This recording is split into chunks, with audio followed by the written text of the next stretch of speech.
Kad sam vidio film isto, kupio sam gitar i završio sa škole i otišao na avantura po svijetu.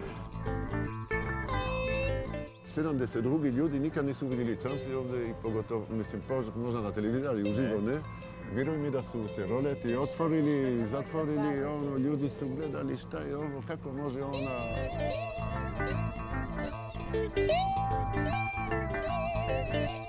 Nije pitanje šta drugi radi i da li treba zadovoljavati ono što ti od njega želiš.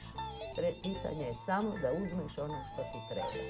Sad mi pada na pamet da nam je super u 5. mjesecu kad se beru jagode, pa kad ti treba neka egzotika na reklami za jagode, mi njegovu čupamo. Koristimo ga kao turističke svrhe. Vidim, svi ga vole. Pa da šta nego vole. Da? Kad je dobar čovjek. Budite dobri pa će vas svak voliti.